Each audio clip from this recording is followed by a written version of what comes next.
Public पूछ रही है, देख रही है। एक तो पहले नहीं आ रही थी। कुछ जगह लोग कह रहे हैं कि उनको 500-500 रुपए देकर बुलाया गया। दिग्विजय सिंह आकर कह रहे हैं हाजिरी कहां लगानी है, रजिस्टर कहां, लाओ हाजिरी लगा दें। और ऐसे में एक व्यक्ति को पूछताछ के लिए बुलाया गया, तो उसमें इतना सब कुछ होने की, प्रदर्शन की और सत्याग्रह की, इसकी क्या जरूरत थी? राहुल गांधी जाते, सवालों के जवाब देके चले आते और चूंकि सांच को आंच नहीं, सब कुछ सामने आ जाता। देखिए, मुद्दा ये है कि ये राजनीतिक पार्टी है, एक पॉलिटिकल पार्टी को क्या रणनीति बनानी है। अगर किसी राजनीतिक पार्टी को, इवन कि भारतीय जनता पार्टी में जब पावर में थी और हम उनके प्रदर्शनों को कवर करते थे एज ए रिपोर्टर के नाते, तो ये पार्टी का अधिकार होना चाहिए कि उसकी क्या रणनीति होनी चाहिए, क्या स्ट्रेटजी बननी चाहिए, किस तरह से उनको, अगर उनको ये लग रहा है कि ये राजनीतिक साजिश है या षड्यंत्र है या कॉन्स्पिरेसी है, तो ये राजनीतिक पार्टी का अपना अधिकार होता है कि वो उसकी रणनीति को अमली जामा पहनाने के लिए कौन सा तरीका अख्तियार करते हैं।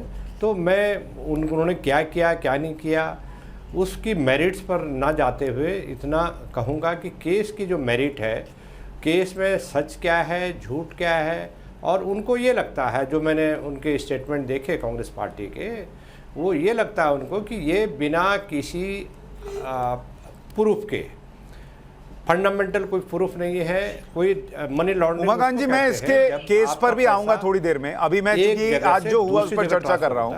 मैं सिर्फ इतना पूछना चाह रहा हूं कि 500-500 रुपए देकर लोगों को लाना, ये भी क्या राजनीतिक पार्टियों की स्ट्रैटेजी का हिस्सा होना चाहिए? क्या उनकी जिम्मेदारी का हिस्सा नहीं होना चाहिए कि देश में यह मैसेज जाए कि कोई नेता ईडी से ऊपर नहीं है, कानून से ऊपर नहीं है, और पूछताछ होगी तो सब जाएंगे? नहीं, मेरे पास कोई प्रूफ नहीं है सर। हमारे कैमरे पर बोला, इसलिए मैं बोल रहा हूं, मैं भी हवा में नहीं बोलता। मैं उसको नहीं, मैंने तो कैमरा नहीं देखा। मैं फिर से चला दूं आपके लिए वीडियो सर। वो जो प्रूफ है सर, हमारे रिपोर्टर ने बकायदा, हमारे रिपोर्टर ने पूछा, उनको पता भी नहीं था किस लिए आए हैं, उनको कोई जानकारी नहीं थी, उन्होंने खुद अपने मुंह से बोला 500-500 रुपए दिए। उसमें कानून देखिए, उसमें अगर किसी को देखिए पैसा लेकर के किसी को लाया गया है, तो मैं कोई जज नहीं हूं कि मैं उसको गलत बताऊं कि गलत है। आप ये केस रजिस्टर्ड होना चाहिए, केस कानून अनुसार। सर, मैं तो बतौर पब्लिक पूछ रहा हूं, पैसा देके भीड़ जुटाना आपको ठीक लगता है? इसमें जज बनने की क्या बात है? नहीं, पब्लिक, आप पब्लिक नहीं है, आप पब्लिक नहीं है, आप पब्लिक नहीं है, आप पब्लिक नहीं है। हम लोग देश के नागरिक नहीं है। आप पब्लिक है, बिल्कुल हम लोग देश के नागरिक नहीं है। आप एक टेलीविजन स्टूडियो में बैठे हुए हैं, आप टेलीविजन स्टूडियो में बैठे हुए हैं, आपका काम है दोनों पक्षों के बीच में जो बहस हो रही है उसको करना। और अगर कोई घूस दे करके या पैसा लेकर के, सारी राजनीतिक पार्टियां, मैंने ये भीड़ जितनी जुटाई जाती है रैलियों में, चुनावी रैलियों में,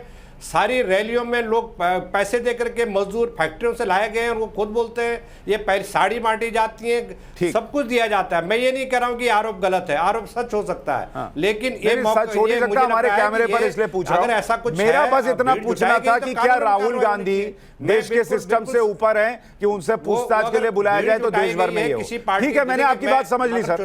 मैं औरों का इनिशियल कमेंट ले लूं, मैं औरों का इनिशियल कमेंट ले लूं तो गलत है। ठीक है, हर्षवर्धन त्रिपाठी जी, क्या राहुल गांधी, एक तरफ हमने अभी तस्वीर भी दिखाई कि नरेंद्र मोदी को एसआईटी ने बुलाया, चुपचाप गए, 9 घंटे जवाब दिया, वापस आ गए। राहुल गांधी अगर पूछताछ के लिए बुलाए गए हैं तो ये सब होना क्या ठीक है, पॉलिटिकली ठीक है, या फिर ये उनकी भी जिम्मेदारी थी कि एक मैसेज जाए कि कोई, मैं किसी से ऊपर नहीं हूं भाई, मुझे भी बुलाया जाएगा तो मैं ऐसे ही चुपचाप जाऊंगा, जवाब देके आ जाऊंगा? नहीं, करना तो यही चाहिए, लेकिन अगर कांग्रेस पार्टी और उसके नेता सब उस तरह से करते जो जनता को ठीक लगता है, तो जनता भी थोड़ा सा तो कुछ उनके साथ खड़ी होती। और मुझे लगता है कि पत्रकार के तौर पर, विश्लेषक के तौर पर, जो हम लोग राजनीति देखते समझते हैं, थोड़ा सा कुछ चीज़ों में संकोच छोड़ देना चाहिए। अगर भारतीय जनता पार्टी की रैली होती, उस पर टीवी पे चल रहा होता और टाइम्स नाउ और भारत के कैमरे पर आता कि 500-500 रुपये लेकर बैठे हैं, तो हम कहते कि ये क्यों आए हैं 500-500 रुपये लेकर, गलत है, लोकतंत्र को कमज़ोर कर रहे हैं, खोखला कर रहे हैं। लेकिन आज वॉट अबाउटरी का टाइम नहीं है। आज क्या है, राहुल गांधी की ईडी से पूछताछ के समय जो लोग गए, पुरुष, महिलाएं, उनमें से किसी को नहीं पता वो करने क्या आए हैं। कोई बिजली की समस्या लेकर आया है, कोई चुनाव के लिए आया है, कोई 500 रुपया लेकर आया है, कोई कह रहा है कि बोले हैं देंगे। अब हम बस इतना कहेंगे कि भाई बोल के लाए हो तो दे देना, उनके साथ बेईमानी मत करना। तो सबसे पहले तो एक पत्रकार के तौर पर थोड़ा ईमानदारी हमें बरतनी चाहिए, सबकी आलोचना करना चाहिए। अगर गलत दिख रहा है तो ये नहीं कि हमको दिख रहा था तो पहले वाला क्यों, सबसे पहली बात। दूसरी बात ये, संयोगवश आज सुबह करीब करीब 9:45 बजे से लेकर और 3:30-4 बजे तक मैं रहा हूं दिल्ली में। बड़ा डर लग रहा था क्योंकि जब नोएडा से मैं चला तो रेडियो पर मैंने 3 रेडियो चैनल बदले और सब रेडियो पे रेडियो जॉकी कह रहा है कि भाई आज इस जगह पर रास्ते बंद हैं। मुझे लगा कि अरे लगता है आज तो पूरी दिल्ली जाम हो गई होगी, बहुत खराब स्थिति होगी। मैं पूरे 2 घंटे प्रेस क्लब में भी बैठ कर आया हूं, उमाकांत जी के यहाँ प्रेस क्लब पर बैठ के आया हूं मैं। और कहीं कोई आमतौर पर प्रेस क्लब की पार्किंग भी भर जाती है ऐसे आयोजनों के समय ना, पूरा रायसीना, पूरा चारों तरफ सब जाम हो जाता है, राजेंद्र प्रसाद रोड सब, कहीं कोई ऐसी स्थिति नहीं थी। और जो सबसे खराब बात थी कि कांग्रेस पार्टी के नेता जिनको लड़ना चाहिए था, आज भाई जब आप आ गए, पहली बात तो ये आयोजन नहीं होना था, आ गए आप मान रहे हैं कि आपके जो नेता हैं वो सच के आग्रही हैं, सत्याग्रही हैं, तो कम से कम उनके साथ लड़ते तो भाई। कोई भागा जा रहा है, कोई एसी रेस्टोरेंट में बैठा हुआ है, कोई कहीं बैठा हुआ है, सब आके हाजिरी लगा के चले गए। मुझे तो लगता है ना कि आज गांधी जी अगर ऊपर से देख रहे होंगे तो आत्मा कराह रही होगी कि हमारे गांधी का दुरुपयोग तो ठीक है, सत्याग्रह का भी ऐसा दुरुपयोग कर दिया। क्या कहें, वो क्या सोच रहे हैं, उनकी आत्मा कलप रही होगी। कल्पना जो थोड़ा देशज लोग हैं वो समझ जाएंगे। तहसीन पूनावाला, ये जो आज हुआ इसकी जरूरत थी क्या? जी बिल्कुल जरूरत थी, लेकिन आपने मुझे शो में शिरकत करने का मौका दिया, इसलिए मैं आपका शुक्रगुजार हूँ। राजगोपालन जी मुझे दिख रहे, तो मैं उम्मीद करता हूँ कि उनकी हेल्थ अब ठीक है, क्योंकि मेरे उनसे बहुत विशेष लगाव है, तो उनकी हेल्थ ठीक है। सुशांत जी, मुझे 1-2 चीज कहनी है। आलोचना राहुल गांधी जी की हो रही है, होनी भी चाहिए, लोकतंत्र है, लेकिन मोदी जी की जो तारीफ हो रही है, हम भूल जाते हैं कि जिस राघवन जी ने मोदी जी का इंटरोगेशन किया, मोदी जी की सरकार बनते ही उसको साइप्रस का एम्बेसडर बना दिया गया, रिवॉर्ड पोस्टिंग था।